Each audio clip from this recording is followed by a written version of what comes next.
Hola, hola, hola. Esto es el podcast de la Academia de Trabajo Social, capítulo 99. Soy Víctor Nieto de victornieto.es, trabajador social y comunicador. Y sí, has escuchado bien. 99 episodios, 99 entrevistas. Madre mía, yo es que jamás pensé que íbamos a llegar a esta cifra, aunque lo más alucinante es lo que viene dentro de unos poquitos días, concretamente el 28 de mayo, que vamos a celebrar el programa 100 de manera presencial en la sede del Colegio de Trabajo Social de Madrid. Que quien quiera venir que me escriba, porque aparte de ser un espectáculo, un show, va a haber regalos, va a haber cóctel. Bueno, estamos montando ahí un evento pues para crear también comunidad.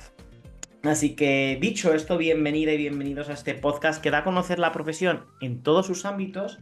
Y es que hoy vamos a hablar de un tema que está muy de moda, con dos compañeras a las que yo aprecio un montón y que veía que íbamos a terminar temporada y que no las entrevistaba y que no las entrevistaba y ya están aquí. Ellas son Mar y Patricia de TS Forense. ¿Qué tal, Mar? ¿Cómo estás? Buenos días, Víctor. Pues nada, aquí encantadas las dos de poder por fin charlar contigo un ratito. Y luego está la otra parte, que es Patricia. ¿Qué tal, Patricia? Buenos días, pues igual, aquí ya deseando poder tener este rato que llevábamos posponiendo por temas de trabajo y de tiempos, así que nada, ya para disfrutar este rato entre compañeros. Pues que la gente esté muy atenta porque vamos a ir desarrollando qué es esto del trabajo social forense, el peritaje social, que cada vez parece que va cogiendo más fuerza, pero que ojo, hay que saber hacerlo bien. Vamos a hablar también de otros conceptos, pues por ejemplo el tema del daño moral o qué pasa cuando pues vivimos situaciones de emergencias, ¿no? Y si desde este ámbito se puede hacer algo. Eso será a lo largo de este episodio, pero bueno, un poquito para situarnos y que nuestros oyentes puedan conoceros un poquito más. Cuéntanos, Patricia, un poquito así tu perfil, quién eres. Bueno, pues por no aburriros mucho, porque al final ya son un montón de años acumulados de trabajo y bueno, pues he estado trabajando en diferentes ámbitos. Desde el principio, vamos, cuando me gradué de la carrera, estuve trabajando con personas que estaban en un programa de metadona, bueno, más en concreto en un piso de mujeres. Y luego, a partir de ahí, pues eso, con diferentes colectivos, tanto con personas con discapacidad como con familias, menores, drogodependencias. He estado también como interina en el Ayuntamiento de Madrid y cuando estaba aquí en el ayuntamiento, sí que detecté que había una carencia y era que a la hora de poder hacer los trámites de dependencia, de discapacidad, no podía, no, había personas que aunque tú le dabas la información en el despacho, pero luego salían del despacho y no sabían qué hacer. Entonces, cuando a mí se me acabó el interinaje, decidí poner un despacho, abrir un despacho de trabajadora social para realizar estas gestiones. Y de manera paralela empecé a formarme como perito social para poder también ejercer, ¿no? Y ese fue un poco el inicio. Eso fue así avanzando y al poco, bueno, me empezaron a entrar casos de peritaje, es verdad que con cierta dificultad, pero porque es algo todavía muy desconocido, pero bueno, fui caminando, esto estábamos hablando ya pues de 2014, 2015 y al poco tiempo ya fue cuando coincidí con Mar en un congreso que organizó Axel y ahí ya pues empezamos una andadura juntas hasta que, bueno, pues hasta el día de hoy que ya eso como que la Matrimonio. profesión de, claro, y nos hemos consolidado como trabajadoras sociales forenses. Madre mía, ¿eh? Al final, qué interesante lo que comentas de desde lo público, detectar una necesidad para montarse algo por tu cuenta y encima conocer a alguien en un congreso y montar un proyecto. Y Mar, cuéntanos un poquito cómo fue todo esto, cómo lo viste tú, de dónde vienes. Bueno, pues ya creo que lo hemos hablado alguna vez. Yo pues hice un giro radical en mi carrera profesional. Yo no venía del mundo social, venía de las de las multinacionales, de finanzas, y di un giro radical y ya mayorcita me puse a estudiar otra carrera, trabajo social, el grado y bueno, me especialicé con las empresas, pues tenía ese vínculo con las multinacionales y bueno, debido a problemas personales, estaba muy metida en temas de relación judicial y vi que había una carencia enorme dentro de las periciales. Eso vino pues ya te digo, que tuve primero, mis primeras experiencias dentro de los peritajes psicosociales fue eh, para mí como víctima ahí, ¿no? Entonces me empecé a preparar muchísimo en el tema forense. Conocí a Patricia, yo ya había comenzado con mi gabinete, me marché a vivir a Holanda, estuve formándome allí del tema del daño moral y empezamos juntas, habíamos empezado ya juntas a colaborar, pero luego decidimos unirnos, pues ya como ha dicho antes Patri, ¿no? Como si fuéramos un matrimonio. Y, y formamos la empresa, el gabinete, la cooperativa, vamos, de trabajo social forense. Y hasta hoy, aquí seguimos juntas. Y Qué bueno, interesante. con más socios, ¿no? Qué Sí. interesante porque, claro, tú tienes una visión, Marc, que yo creo que nosotros desde la carrera carecemos, que es esa visión de empresa, ¿no? Eso, en tu caso, te jugó bastante a favor tener toda esa visión, ¿o no? ¿O no? Sí, sí, jugó bastante a favor. Yo me acuerdo que la primera vez cuando conocí a Patricia, que Apsel también en esta conferencia lo que estaba comentando y es el enlace o el lenguaje que podía utilizar con la empresa que me entendía perfectamente para que tuvieran esa visión social que les sigue costando ya menos, pero les sigue costando a la empresa entender, ¿no? Y bueno, entendía tanto lo que me quería decir la empresa como lo que queríamos contar nosotros, ¿no? Desde ese área social. Y sí, Claro, sí que me ayudó, sí. y en vuestro caso, porque muchas veces cuando uno decide emprender, lo piensa, pues yo solo, en solitario, al final vosotras, aunque empezasteis cada una, como comentabais, en vuestros gabinetes, luego visteis que la unión hace la fuerza. Sí. En vuestro caso, Patricia, ¿cómo surge la idea? ¿No? Hablabais de ese congreso donde os conocéis, pero ¿cuál fue esa semillita o cómo dijisteis, oyes, ¿y por qué no montamos algo relacionado con esto del peritaje? Pues es que ha sido todo como muy natural. Cuando yo todavía recuerdo ese momento, estábamos ahí comiendo en el congreso y entonces comenzamos a hablar primero que estábamos las dos viviendo por la misma zona de Madrid, con lo cual eso también facilitaba el poder coordinar o el poder intentar hacer como un intercambio de casos. Entonces, en esa comida, aparte de saber que estábamos viviendo muy cerca, compartimos los casos que llevábamos cada una. Entonces, en ese momento, más llevaba uno y yo llevaba otro, y entonces dijimos, "Jo, pues es verdad que se vive mucho la soledad en este trabajo, vamos a ver qué tal hacer estos peritajes pues con una doble visión, ¿no? No solamente con lo que tú valoras y lo que tú de alguna manera investigas, sino también compartiendo pues ese trabajo con otra colega, ¿no? De profesión. Entonces, pues estábamos ahí y dijimos, venga, pues que a la vuelta del Congreso quedamos tal día y vemos a ver cómo llevamos estos casos juntas. Y a partir de ahí fue, pues eso, ella seguía con su gabinete, que era Corunum, y yo estaba con el mío, que era Teselas, y entonces cada una con nuestra, además los primeros peritajes llevaban los dos logos Sí. de los dos gabinetes y es verdad que vimos que generamos buenas sinergias de trabajo porque nos complementamos muy bien en la realización de los peritajes. Mar tiene esa visión mucho más formal e institucional que de alguna manera encaja muy bien con el lenguaje buscan los y las abogadas, y yo tenía como una visión muy social y además, al haber trabajado con tantos grupos o con tantos colectivos, como se decía antes, también me permitía el tener ahí como una visión más global para poder, pues eso, hacer un buen complemento, ¿no? En el trabajo.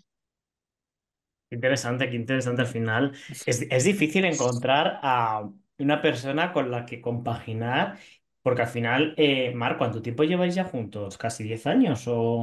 Sí, sí, sí, como 10 años Sí, llevamos juntas, sí. ¿Y no habéis hecho sí, nada para celebrarlo? Pues es que nunca tenemos tiempo, pero cuando nos juntamos, la verdad es que lo intentamos. sí, Pero- hicimos una comida, cuando hicimos los 10 años sí que hicimos una comida Ah, con es verdad. Ángel, que Sí, sí, sí, que es el psicólogo, vamos, uno de los psicólogos que también forma parte de la cooperativa, pero claro, se quedó eso en algo pequeñito, porque en un momento pensamos en hacer ahí una invitación a fiesta y tal, pero luego ya es que dijimos, es que es inviable por eso, porque nos acaba comiendo el tiempo. sí. Incluso tenemos colaboradoras en las que trabajamos mucho. Cuando se nos va de las manos, no nos da la vida ya con el trabajo de Cádiz y siempre decimos a ver si bajamos a Cádiz y Sí. hacemos una reunión de TS forense, ¿no? Pero, jolín, la Porque hacemos online. sí, al final que es más fácil. Ahora hablaremos un poco de todo este tema forense, pero rescatando esto que acabas de decir, el tema de los colaboradores es algo que muchas veces cuando se emprende no se habla de ello, pero que también desde mi experiencia es algo fundamental para poder seguir creciendo, ¿no? Si puedes, Mar, un poquito pues, desarrollar qué es esto de la figura del colaborador, cómo saber cuándo necesitas a alguien, para aquellas personas que puedan escuchar el podcast y a lo mejor se les abra, ¿no? Esta posibilidad. Pues yo creo que es imprescindible, ¿no? Pues como estaba comentando Patricia, cuando nos conocimos, yo le decía que no entendía muy bien, para mí era bueno, el trabajo social era más nuevo que mi vida laboral, toda mi vida laboral trabajando con otros departamentos, con los que sin duda y a la fuerza teníamos que hablar para seguir, que la empresa siguiera creciendo y aportando lo que necesitaba la empresa. Pero veía que yo le comentaba a Patricia, pero es que no entiendo muy bien por qué cada una es como muy, bueno, cada uno era como muy separado y Mm, ella se reía, ¿no? Y me decía, es que esto es así, yo pues yo no lo entiendo, porque no, es como todo el mundo, nadie quiere contar nada, ¿sabes? Y yo le dije, pues es que yo no tengo nada yo prefiero trabajar contigo y con más gente, o sea cada uno nos vamos retroalimentando de lo que, porque, a ver, es imposible, es inviable. No todo el mundo sabe de todo. Eso es inviable. No es una realidad, ¿no? Entonces, bajo mi perspectiva, ¿vale? Entonces yo le dije, mira, tú eres trabajadora social y yo no tengo ese fondo, tengo otro fondo, he estudiado trabajo mm, social, pero yo no lo soy, o sea, no soy como ella, no tengo esa visión tan social. Entonces, lo que te ha comentado, le dije, pues mira, yo creo que si nos juntamos, yo hago esa parte que es como, bueno, pues a lo mejor más seria, más formal, no lo sé cómo llamarla, ¿no? Y tú esa parte social que se retroalimenta una cosa con la otra. Yo no puedo hacerlo sin ti y quizás tú me necesitas a mí, ¿no? O sea, aportamos cada uno una cosa. Eso fue creciendo y cuando empezamos a tener más casos de diferentes ámbitos, no hablamos de custodia, de otros temas y demás, pues nos dimos cuenta que había compañeras con las que nos aportaban su especialidad y nos alimentaba a nosotras porque nos formábamos más y además le dábamos mucho más fuerza a esos peritajes. Entonces, así empezamos a colaborar con diferentes compañeras a las que de verdad nos llevamos muy bien. Siempre están ahí cuando las necesitamos, incluso cuando hay mucho trabajo. Y yo creo que es mutuo, ¿no? Ellas se alimentan de nosotras y nosotras de ellas. O sea, que igual pasa con los psicólogos que tenemos trabajando, ¿eh? Ujú. Al final que yo creo que estoy convencido y también muy de acuerdo contigo, ¿no?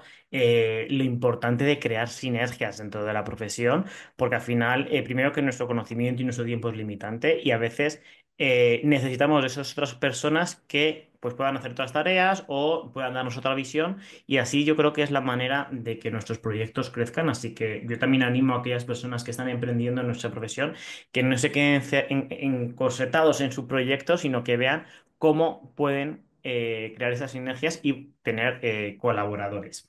Sí. Comentábamos antes, al principio del podcast, que es que está ahora muy de moda esto del trabajo social forense, del peritaje social.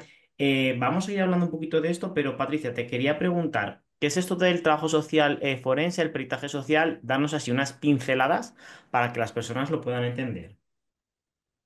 Pues el trabajo social forense en lo que se basa es en realizar una investigación del caso que tienes delante y emitir un documento que se pueda presentar en el ámbito judicial, en un procedimiento judicial y que sirva de herramienta al juez o a la jueza para poder tener una visión más clara de todo, de toda la afectación que ha supuesto esas circunstancias que se están investigando en el ámbito social de la persona con la que trabajamos, básicamente.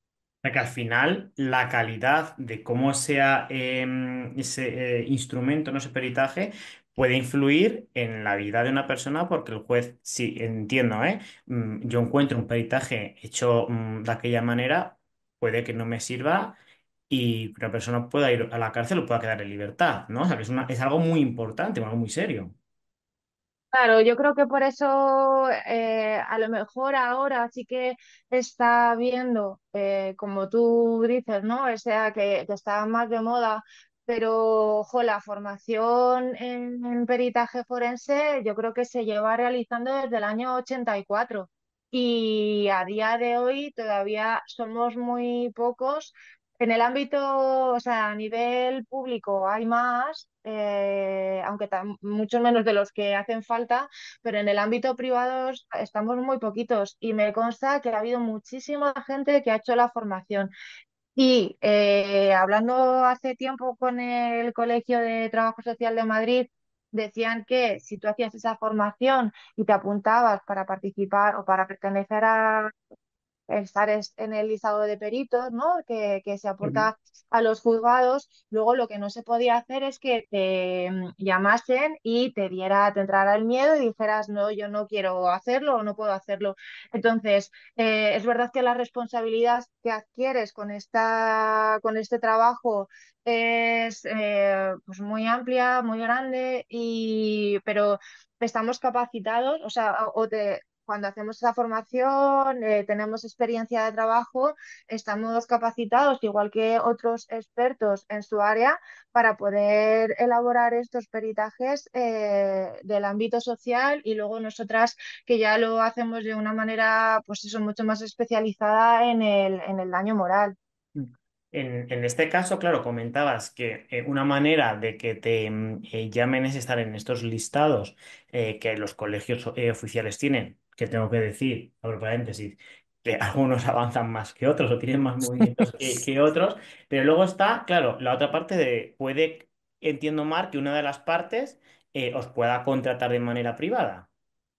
Bueno, nuestro trabajo, el 95% son los abogados, despacho de abogados, sí. Sí, es de forma privada. Sobre todo una vez que ya empezamos a consolidar el trabajo social forense como especializado en daño moral, en la cuantificación y valoración del daño moral, ¿no? Ahí empezamos a coger, la verdad es que, pues bueno, de alguna manera un prestigio y con algunos despachos y ya cuentan con nosotras, ¿no? Para hacer los peritajes, sobre todo en ese ámbito. Bueno, hacemos de todo, pero es que al final todo tiene un daño moral. Esa es mi perspectiva. Ahora Todo tiene un... hablaremos. Ahora Todo hablaremos lo de esto tiene. del año moral porque creo que es un concepto que muy poco se habla, muy poco se conoce y que, como tú dices, está muy presente muchas veces. Entiendo esto que al final los despachos de abogados son también esa puerta de entrada que podéis tener para poder conseguir ofrecer estos servicios. Pero te quería preguntar, Mar, antes, y lo comentaba Patricia, el tema de la formación, porque yo he visto que hay muchísima formación en Internet. Sí. Pero claro, ¿qué cosas tenemos que tener en cuenta a la hora de formarnos? ¿En qué nos tenemos que fijar para saber que esa es una buena formación, desde tu experiencia? Bueno, es cierto, como ha dicho Patricia, que hay bastantes formaciones ahora de trabajo social forense, de compañeras además, que son muy buenos. Pero eso es una base obligatoria. Y esta es también mi forma de pensar. Luego, el trabajo social forense toca muchos ámbitos, muchos, jurisdiccionales, que hay que tener mucho cuidado porque, como tú has dicho al principio, estamos ante ante un ente judicial y entonces tiene que ser súper riguroso. Hemos tenido chicas en prácticas que de las universidades que hemos cogido, este año hemos tenido, es que no podemos coger muchas, cogemos a las que podemos porque queremos que aprendan, ¿no? Y nos decían, es que desde la universidad ni siquiera se nos habla de este concepto del trabajo social forense, ¿no?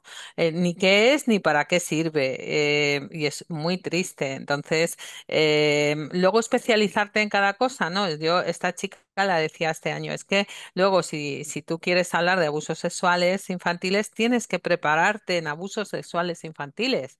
Y además ya por ley, porque desde el Real Decreto de este año, del 1/2025, es obligatorio y que los peritos estén formados específicamente en la rama de la que están hablando, ¿no? Em, es complicado, pero sí que tiene que tener una fase que lo dan muchas compañeras, y lo dan también universidades, un máster que es necesario y obligatorio Ujú. para ellos, ¿sabes? Hombre, yo Entonces, creo que sí, también yo lo que miraría es que el equipo docente que va a impartir esa formación por lo menos tenga experiencia haciendo Claro. peritajes. Eso como lo mínimo, ¿no?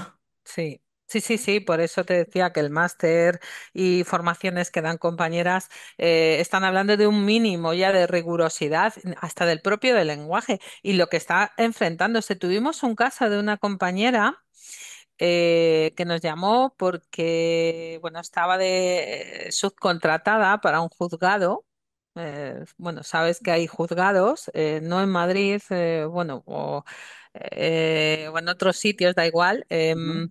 que se subcontrata a una empresa para que el equipo psicosocial forense lo haga esa empresa.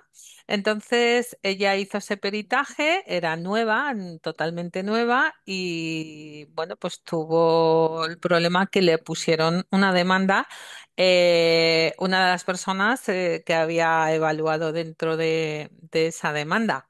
Me explico, ¿no? Sí, sí, sí. Y le pedía responsabilidad civil por Wow. lo que había escrito.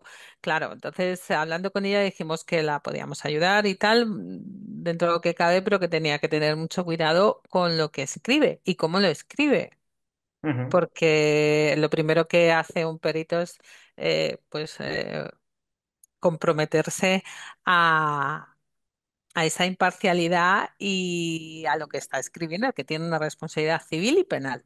Claro, esto un poco, si lo llevamos al famoso informe social de nuestra profesión, que a veces Mm, hablamos de él como algo así baladí, pero es que al final juega mucho y tiene mucha importancia las palabras que utilizamos, los verbos. Entonces, en este sentido, también tenemos que tener mucho cuidado porque al final es un instrumento muy, muy poderoso y que, aparte que puede determinar el futuro no de una persona, también a nosotros a nivel profesional nos puede también tener estas consecuencias si no somos o no tenemos una buena praxis. En este sentido, hablando un poco de estos compañeros, compañeras que se dedican, pues como vosotras, a emprender y que cada vez hay más que están abriendo este nicho de mercado, ¿qué consejos, Patricia, tú les darías a aquellos que están empezando a emprender en el tema del peritaje social? ¿Qué deberían hacer y sobre todo, qué errores o qué cosas deberían evitar? Bueno, es una buena pregunta. A ver, a nivel, y ya sabes que lo de los consejos, bueno, desde desde la mayor humildad, ¿eh? Porque al final todos vamos aprendiendo a base de errores. Pero hilando con lo que decía Mar, y lo que preguntabas al principio, ¿no? Lo del tema de la formación es la base.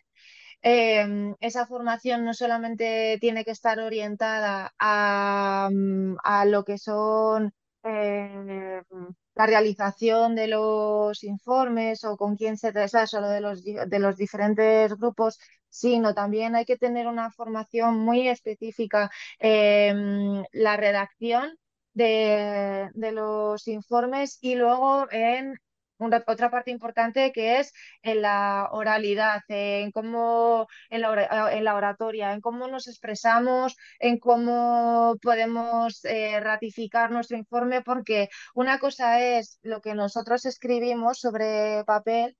Y luego otra cosa es cuando tú vas a defender ese informe, ese peritaje en sala. Entonces, un perito tiene que tener mm, esas dos partes o esas dos piezas del puzzle súper bien armadas, porque ha habido veces que se han presentado muy buenos informes, pero luego a la hora de poder ratificarlo en sala, ratificar es eso que tú lo defiendes, ¿no? Entonces, cuando vas allí y te empiezan a hacer preguntas, si las respuestas son dubitativas, si tienes ahí si no, si dejas margen a que haya o a que se pueda ver que la investigación que has Vacío. hecho no es claro, no es fiable, que no es sólida, las pruebas que aportas no están contrastadas, pues dan lo mismo lo bien escrito que esté y lo perfecto que lo hayas presentado, que si no lo has podido defender bien, no va a avanzar, ¿no? No va a servir o no va a cumplir el objetivo para el que se hace ese peritaje. Entonces, eso en cuanto a consejo, ¿no? Consejo número uno, el tema de la formación. Consejo número dos, el tema de la experiencia. Yo creo que es muy importante en este caso porque Marillo, pues eso, hemos tenido la suerte de encontrarnos, de generar una buena manera, una buena dinámica de trabajo y nos complementamos súper bien. Pero si tú estás solo, si estás emprendiendo solo en esto, sí que es importante que puedas apoyarte en otros profesionales que ya lleven tiempo para que te orienten y te digan, pues mira, por aquí vas bien, por aquí no. Yo me acuerdo que cuando empecé le pedí asesoramiento a Ana Hernández, ¿no? Que era en aquel momento la pionera del trabajo social forense. Y no hay, yo creo que no. Los que estamos en esto no vamos a decir, no estamos en ese rollo de competitividad de no, no, yo no te voy a apoyar. Jo, pues de lo que se trata es que el trabajo social forense vaya teniendo más peso, Mm. que tengamos la misma importancia que pueden tener los psicólogos y las psicólogas forenses. Y esto solo se consigue apoyando a las compañeras y compañeros que comienzan este camino, ¿no? Y luego, uno de los errores importantes es no adecuar el lenguaje que utilizamos al ámbito judicial. Y no solamente cuando lo diriges al juzgado, sino cuando estamos hablando con los abogadas y con los abogados y las abogadas, porque ellos no, o sea, para hablar entre nosotros. Igual que a nosotros nos aburre su jerga, cuando nos empiezan a hablar ahí de manera muy técnica, pues lo mismo les sucede a ellos con nuestra manera de hablar. Se aburren soberanamente. Entonces hay que buscar ahí ese equilibrio para que puedan de una manera rápida entender lo que hacemos y que vean que nuestro trabajo realmente cumple las expectativas que ellos tienen. Bueno, pues yo creo que este último consejo es fundamental, pero no solo o sea, aparte en el ámbito forense, todos aquellos que vayáis a emprender, siempre adaptar el lenguaje a la persona con la que vais a hablar, que como bien decía Patricia, nos encanta utilizar nuestra retórica y nuestras palabras, pero que a veces tenemos que ser mucho más sencillos o adaptar el mensaje a la otra parte, ¿no? Si me permitís dar Y, un pequeño consejillo, o bueno, consejo, o por lo menos lo que nosotras hacemos. A día de hoy seguimos formándonos. Mm, O sea, la formación es continua, ujú. sí. continua. O sea, no hemos parado de formarnos, seguimos formándonos. Sí, yo creo que al final un buen profesional es el que siga aprendiendo a la vez que también va avanzando la sociedad, ¿no? Y al final, pues las leyes en vuestro caso van cambiando, hay que seguir actualizándose y si no, pues te quedarás ahí anticuadillo y al final, pues yo creo que también eso se verá reflejado en el trabajo que haces. Ya que estoy contigo, Omar, estábamos hablando, has hablado antes mucho, ¿no? De que os habéis especializado, por así decirlo, en el tema del daño moral, pero Sí. venga, cuéntanos, ¿qué es esto del daño moral? Bueno, ojo, Víctor, que yo aburro las ovejas con el tema del daño moral. Un resumen, porque estoy convencido que si alguien luego quiere especializarse, pues ya que sacáis un curso sobre ello, pero así, para que la gente de a pie lo entendamos e incorporemos un nuevo concepto también en nuestra cabecita. Bueno, pues es un concepto que, bueno, jurídicamente está desde 1912, o sea, está totalmente constituido, no tanto doctrinalmente como el daño social. Esto es ya un problema de por sí, te digo porque abre aquí una línea importante de discusión. Mi tesis, además, mi tesis doctoral va de esto, del daño moral y el daño social porque hay compañeras, compañeros que piensan que el daño moral o están en esa certeza, ¿no? De que el daño moral y el daño social es diferente. Y mi tesis va de que hablamos de lo mismo, casi, sin ser igual, igual, ¿vale? ¿Qué te diría? Pues que el daño moral está vinculado a la afectación emocional e individual de una víctima en cualquiera de los casos, ¿no? Y cómo le repercute en su esfera personal, que de ahí vendría el daño social, ¿vale? Vale, o sea Eso que así resumiendo. muy, Sí, oye, y bien resumido y bien entendido, yo creo, para aquellos que ya les pique el gusanillo, pues que ya vayan investigando un poco más sobre esto. Y claro, yo no sé hasta qué punto, Mar, el tema del daño moral influye o no, por ejemplo, cuando hay situaciones de catástrofes atmosféricas, accidentes, actos terroristas, es decir, eso a la hora de luego de ser juzgado y demás, ¿se tiene en cuenta esto del daño moral? jo, sí, la verdad, si te contamos hasta qué puntos hemos reclamado el daño moral,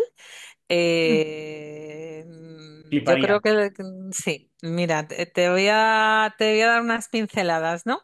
Aparte de accidentes, que sí, hay compañeras que también están introducidas dentro de, y a compañeros en accidentes y demás, negligencias médicas, que también estaría un poco unido ahí, ¿no? Hemos tenido casos, así por decirte, bueno, la colectiva de Volkswagen, del Dieselgate, pero hemos tenido casos tan especiales como la reclamación em, de una persona que perdió la denominación de origen de su bodega y eso provocó un daño moral, ¿no? O sea, Ujú. imagínate que esa es una, pero podría decirte cosas rarísimas o contra la comunidad de propietarios porque se hizo una derrama mal, o sea, no contra o sea, con la comunidad de propietarios contra una derrama que se hizo, que se pagó y provocó daños a toda la comunidad de propietarios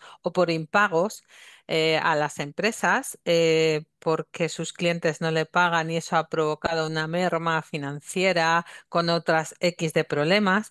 O sea, fíjate hasta dónde ha llegado, que no hablamos solo, eso quizás ahí la gente entiende como un lucro cesante, pero no, estamos hablando de daño moral también, ¿no? Claro, según estás hablando, se me están poniendo los pelos de punta, porque, claro, o sea, al final, un mal cálculo de la derrama o que un cliente no te pague, ya no es solo o sea, que no cobras, es pues que a lo mejor dejas de pagar tú la hipoteca, Eso es. no Eso es. tienes para claro. comer, ¿no? Ujú, así es. O sea, se va a tu esfera personal, individual y tu desarrollo personal. Entonces, se quiebra toda tu vida. Ujú. Y Claro, en este, fíjate que en el caso que estaba comentando Mar de la persona que perdió la denominación de origen, cuando nosotras le entrevistamos, estaba realmente, o sea, hicimos un análisis de cómo había influido esto en todos sus factores sociales, ¿no? No solamente en el ámbito económico laboral, sino a nivel familiar, a nivel de pareja, a Todo. nivel de salud. Es que estaba todo afectado. Entonces, claro, ¿cómo le pones un precio a eso, no? Ujú. Claro, es que o sea, estaba ahí pensando para mí, digo, ojito a la gente que ahora a ver lo que se hace, que puede tener muchas consecuencias, pero con este caso entiendo que cuando vosotros, Patricia, cogéis pues estas personas que han sufrido esta situación y les explicáis o habláis esto del daño moral, no deben de tener ni idea, ¿no? De todo esto. ¿Cuál es su reacción? Pues fíjate que sí que entienden que hay una afectación en eso, pero consideran que quienes tienen que valorarlo son los psicólogos. Mm, Entonces, el trabajo social como que no lo conocen, piensan que el trabajo social está más vinculado pues a servicios sociales, ¿no? A dar ayudas, Sí. al tema de los mayores, pero no son capaces de, o les pilla de sorpresa, ¿no? Que seamos los trabajadores sociales los profesionales específicos para valorar esa afectación en ámbito social, en el ámbito social, en los factores sociales, que son los propios de nuestro trabajo. oh, qué guay, la verdad es que yo creo que estáis abriendo ahí también muchas ventanitas y muchas opciones a aquellas personas que les gusta este tema. Y un poquito por resumir, Mar, sin contarnos, porque entiendo por todo el tema de privacidad, pero con esto del daño moral, ¿habéis llevado casos así muy sonados, muy importantes? Sí, y sí, la verdad es que sí, incluso de algunos famosillos, ¿no? Que por supuesto no podemos Claro. identificar. Mm. Pero al final, Y qué interesante el poder llevar todo esto en todas estas esferas que a veces no estamos ahí tan presentes.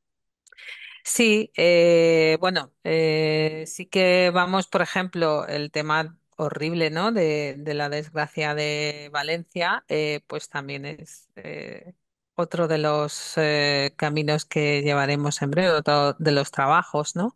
Ujú, Pero la verdad es que lo de Volkswagen fue el primero, ¿no? Que ahí fue, digamos, tuvimos la suerte ahí de coincidir con un catedrático de Derecho que está especializado en daño moral, que es desde aquí, bueno, no creo que lo escuche, pero para mí siempre es un honor porque yo creo que me he leído todos sus libros, Emilio Llamas Pombo, ¿no? Y fuimos de su mano, o sea, nos enseñó muchísimo profesionalmente y nosotras le presentamos nuestra idea de cómo podíamos acercarnos a ese daño moral desde nuestra visión social, le encantó y apostó por nosotras, ¿eh?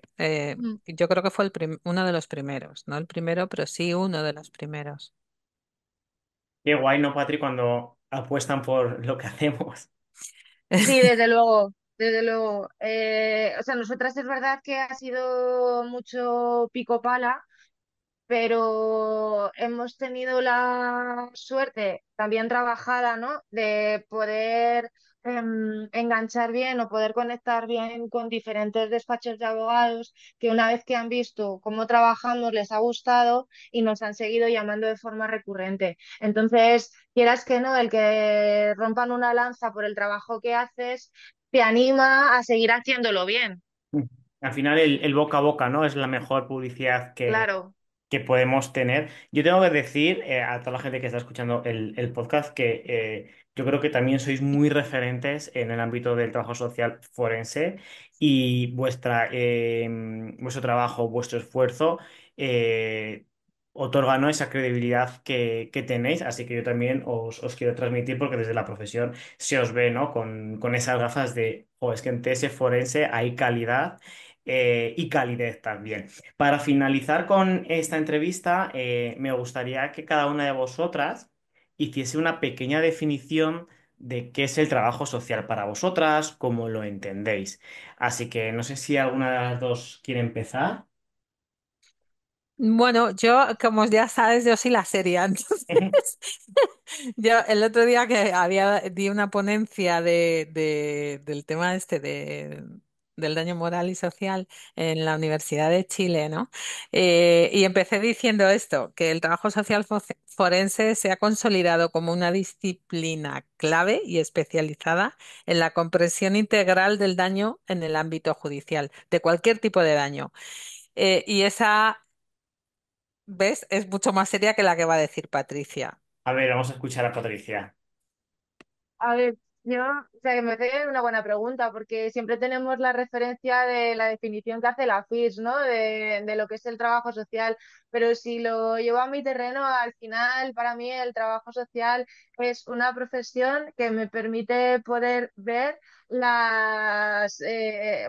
todos los factores sociales que rodean la vida de las personas con las que trabajamos y desde ahí somos unos privilegiados en poder ayudarles a generar el cambio que necesitan para conseguir sus objetivos, que ni siquiera son los nuestros, ¿no? Ujú. Pues bueno, hechas las dos definiciones, ya solo nos falta, Patricia, cómo la gente puede contactar con vosotros, dónde pueden encontraros. ¿No? Ahí dad un poquito de publicidad a vuestra empresa, a vuestro proyecto. Pues podéis, bueno, estamos en redes sociales, sobre todo en Instagram, aunque este curso por tema de trabajo lo tenemos un poco más parado, pero en Instagram recibimos bastantes mensajes, sobre todo de personas que quieren informarse pues, de lo que es la formación, porque luego nosotras, aparte, todo esto que vamos aprendiendo, también lo compartimos, ¿no? Entonces, una de las líneas que creamos fue la de crear la Escuela de Trabajo Social Forense, Escuela TS Forense. Entonces, a través de esta escuela también damos estas formaciones, son a lo mejor un poco más específicas, pero bueno, la gente nos pregunta a través de Instagram por ahí. Luego, aparte, tienen la web que es www.tsforense.com y luego el perfil en LinkedIn, que ahí sí que podemos, ahí normalmente compartimos más artículos que son pues de índole más jurídica, Mm, más un poco de temática más especializada. sí, sí. Y no sé Pues si me dejo algo. No, a eso es lo principal. Y sí que yo iba a añadir que nos encantaría hacer más formación, pero es que no tenemos mucho tiempo para grabarlos, Sí. pero nos encantaría. También hacemos muchas presenciales, ¿eh? Por ejemplo, en Jaén las damos presenciales. Mm. hay el tiempo, ese gran enemigo de cuando uno emprende, Uf, sí, Sí, que al sí, total, sí. total. final...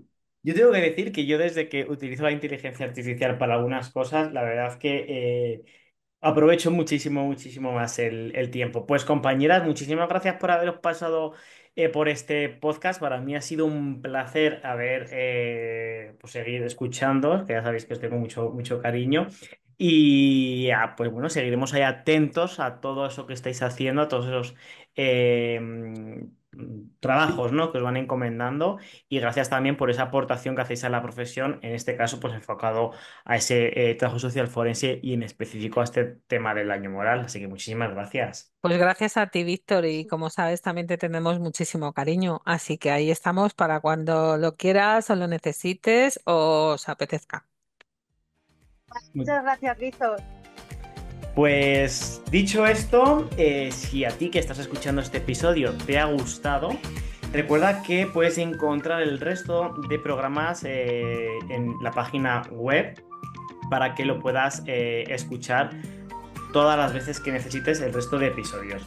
Y eso sí, ¿qué te pido? Pues lo de siempre, comparte este episodio en tus redes sociales, menciónate ese forense que seguramente que les hará mucha ilusión, compártelo entre tus compañeras y compañeros porque seguramente que haya personas que no conozcan esto y que se les abra una bombillita y oye, pues si ya le das like o 5 estrellas, pues este podcast va a alcanzar unas buenas posiciones.